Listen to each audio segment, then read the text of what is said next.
Et s'il vous fallait perdre votre femme, votre fille, et même votre identité, pour enfin comprendre que le sacrifice sans limite n'est qu'une autre forme d'abandon de soi?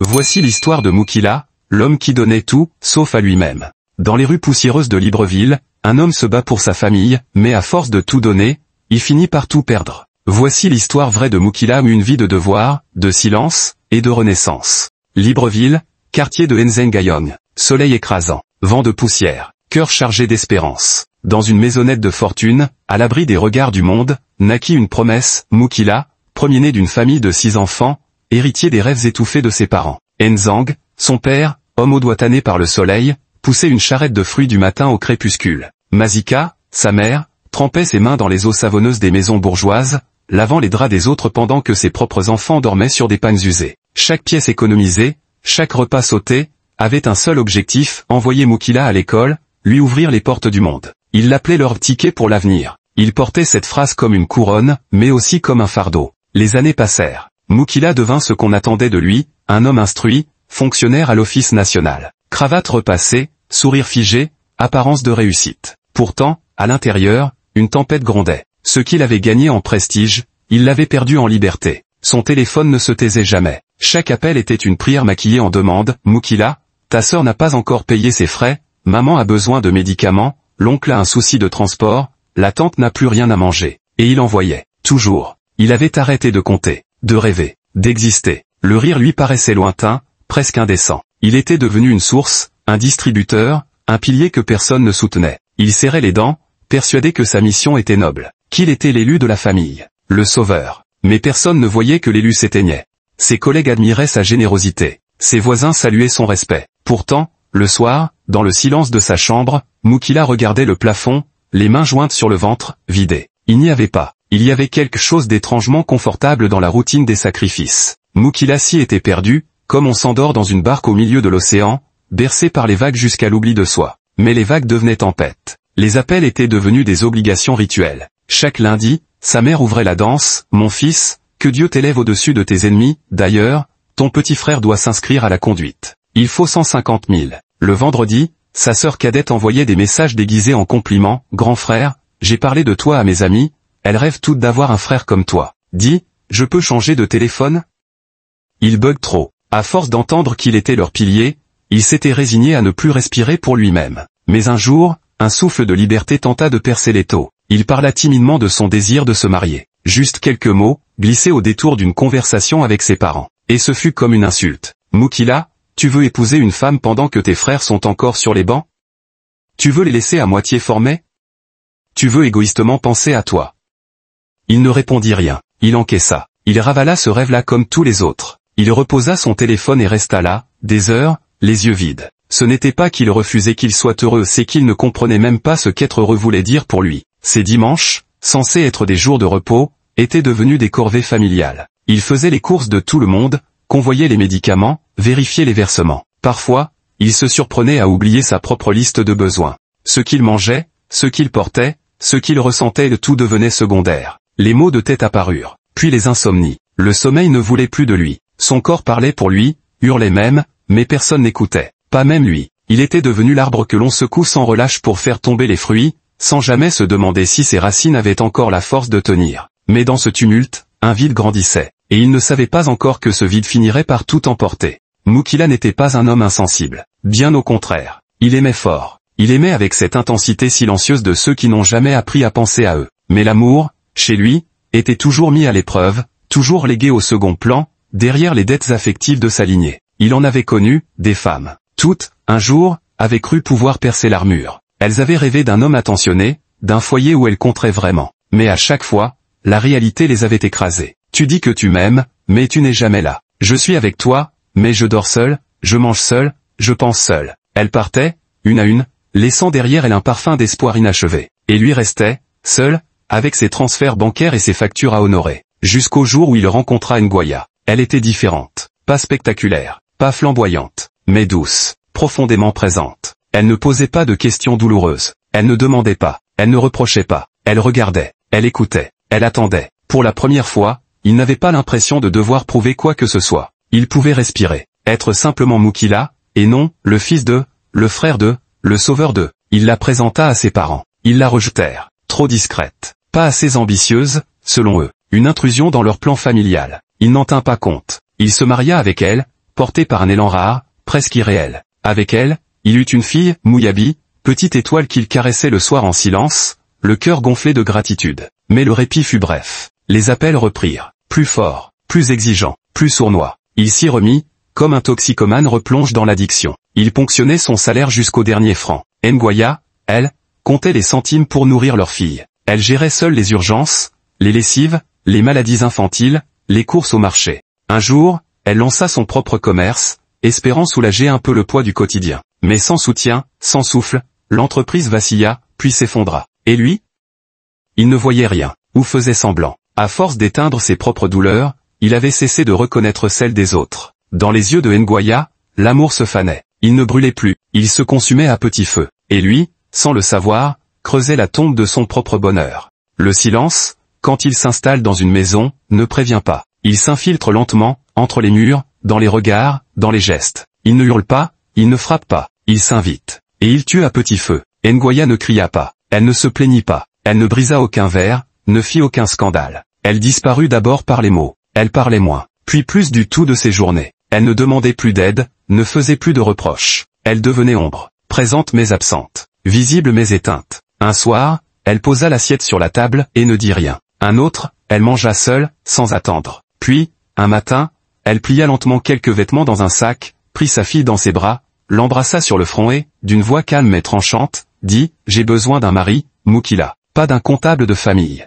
Elle ferma la porte. Il ne bougea pas. Il resta figé, comme si le monde venait de basculer dans une autre dimension. Il pensa appeler sa mère, pleurer, se justifier, supplier. Mais il n'en fit rien. Il s'assit sur le canapé et contempla le vide. Les jours suivants, il continua sa routine. Travail, transfert, appel. Rien ne semblait avoir changé. Sauf que tout avait changé. Sa maison n'avait plus d'âme. Les murs paraissaient plus froids. Le lit plus large. Le silence plus épais. Sa famille ne posa aucune question. Aucun mot sur le départ de Ngoya. Seulement de nouvelles demandes, l'argent pour le baptême du cousin, la contribution pour les obsèques du voisin, le traitement de papa. Et lui, tel un automate, obéissait. Un soir, il croisa son reflet dans le miroir de la salle de bain. Il ne reconnut pas cet homme au regard vide, aux traits tirés. Il se rendit compte qu'il n'avait pas seulement perdu sa femme. Il s'était perdu lui-même, graduellement, silencieusement. Et pendant ce temps, Ngoya et leur fille apprenaient à vivre sans lui. Il avait cru que le silence finirait par s'apaiser, que l'absence de Ngoya et de leur fille n'était qu'un passage, une pause dans le vacarme.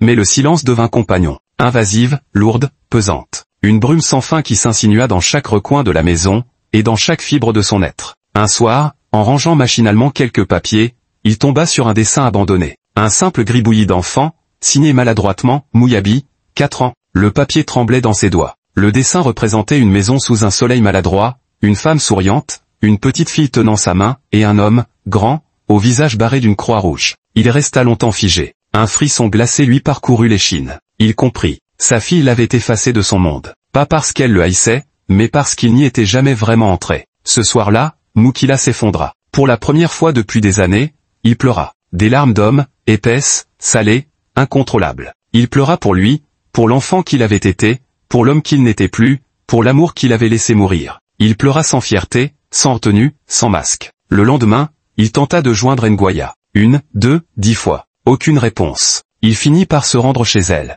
Elle ouvrit, le visage calme, les yeux fatigués. Mouyabi jouait dans un coin, sans même lever la tête. « Je veux réparer. » murmura-t-il, la voix brisée. Ngoya le fixa longuement. Ni colère ni tendresse dans ses yeux. Juste un constat. « Prouve-le. Pas à moi. À toi. » Elle referma doucement la porte. Il rentra chez lui, l'âme en lambeaux. Tout lui semblait plus étroit, plus sombre. Le canapé, vide. Le lit, désert. Les murs semblaient se refermer. Et comme toujours, le téléphone vibra. Encore une demande. Encore un appel. Alors, dans un geste presque sacré, il éteignit son portable. 1 heure, puis une nuit, puis une journée. Il se mit à écrire, à réfléchir, à regarder froidement les chiffres, les habitudes, les transferts. Et la vérité éclata, implacable, malgré tous ses sacrifices, sa famille ne s'était pas relevée. Elle s'était accrochée à lui comme à une béquille. Il ne les aidait pas à marcher. Il les empêchait de se tenir debout. Et lui, il s'était noyé en les portant. C'était un samedi. Le soleil tapait fort sur Libreville,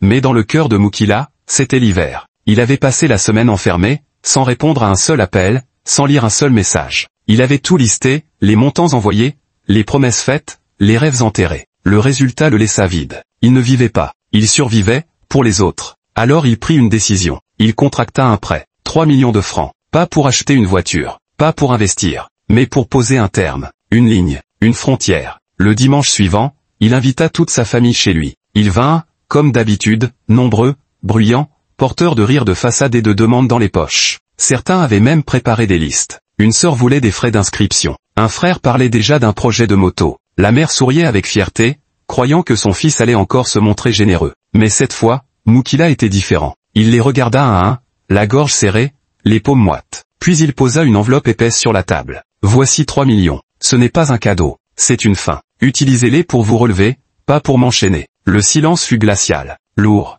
Sa mère cligna des yeux, confuse. Que veux-tu dire? Demanda-t-elle d'une voix tremblante. Il inspira profondément. À partir d'aujourd'hui, plus de transferts, plus de factures à payer, plus d'urgences déguisées. Je vous aime, mais je me perds. Je me suis perdu. Je veux redevenir un homme, un mari, un père. Pas un compte bancaire. Les réactions ne se firent pas attendre. Les murmures devinrent des reproches. Les visages, fermés. Les mots, tranchants, ingrats, vendus, manipulés par sa femme. Même son père, d'ordinaire silencieux, baissa les yeux, incapable de le soutenir. Mais Moukila tint bon. Il se leva. D'un pas ferme, il quitta la pièce. Et en fermant la porte derrière lui, il sentit pour la première fois depuis longtemps, qu'il respirait. Il pensait, au fond de lui, que cette coupure serait une délivrance pour lui comme pour eux. Une renaissance. Un électrochoc nécessaire pour les pousser à se prendre en main, à grandir enfin sans béquilles. Mais il avait sous-estimé la profondeur de la dépendance, et la cruauté de l'attachement intéressé. Sa mère, après un court silence, tenta d'ouvrir un petit commerce avec l'enveloppe qu'il avait laissée.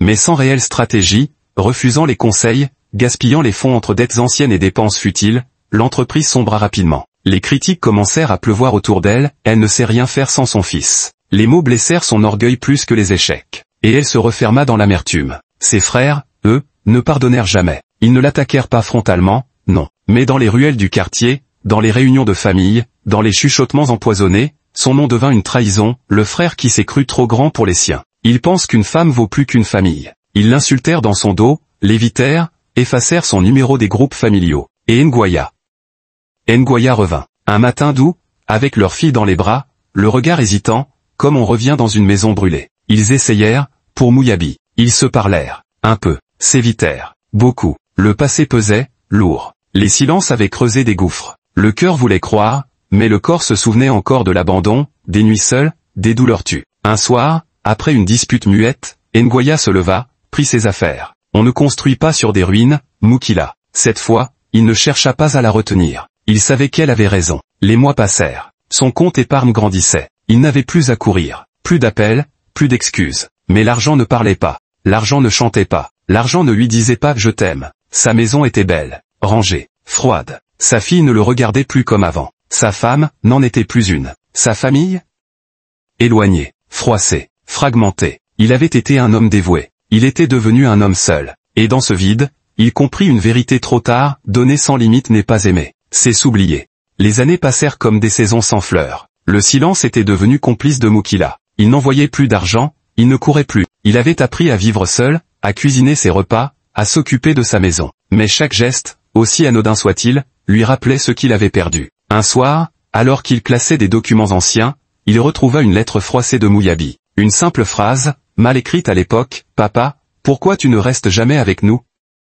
Ce soir-là, il décida de reprendre le fil. Non pas pour effacer le passé, mais pour tenter de le recoudre. Il commença par sa mère. Elle avait vieilli. Le commerce avait échoué, et l'amertume s'était installée comme une habitude. Lorsqu'il frappa à sa porte, elle mit du temps à ouvrir. Puis, sans un mot, elle s'écarta. Il entra. Ils se regardèrent, longtemps, jusqu'à ce que les larmes coulent. Non pas de rage, mais de reconnaissance. Il lui parla doucement. Du pardon, des erreurs, des fardeaux partagés. Elle l'écouta. Pour la première fois, elle l'écouta sans parler d'argent. Avec ses frères, ce fut plus lent. Certains résistèrent. Mais les années avaient aussi frappé à leur porte, mariage précaire, dettes, échecs. Peu à peu, le ressentiment se transforma en regret, puis en dialogue, puis vint Ngoya. Il mit des mois avant qu'elle accepte de prendre un café avec lui. Mouyabi, désormais adolescente, était son seul lien. Ils commencèrent par parler d'elle, puis d'eux, puis du silence. Elle ne lui fit pas de promesses, mais elle ne ferma pas la porte. Et un matin, il la vit sourire à l'évocation d'un souvenir partagé. Ce fut le signe.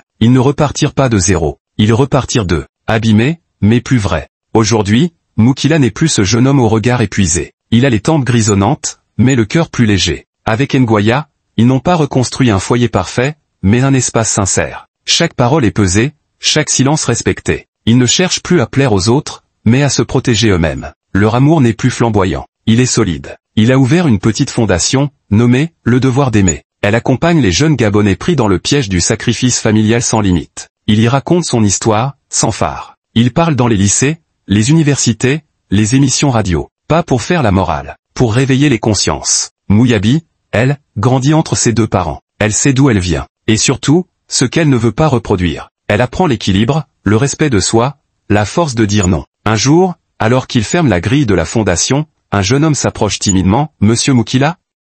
Ma famille veut que je quitte mes études pour aider au commerce. Je ne sais pas quoi faire. » Il sourit, s'assoit à côté de lui. « Tu veux que je te raconte une histoire ?» Et il recommence. Encore une fois, parce que tant que sa voix portera, il veillera à ce qu'aucun autre ne vive ce qu'il a vécu. Et cette fois, il ne donne pas pour se vider. Il partage, pour éclairer. Si cette histoire vous a touché, n'oubliez pas de liker, de laisser un commentaire et de partager autour de vous. Votre soutien nous aide énormément à continuer.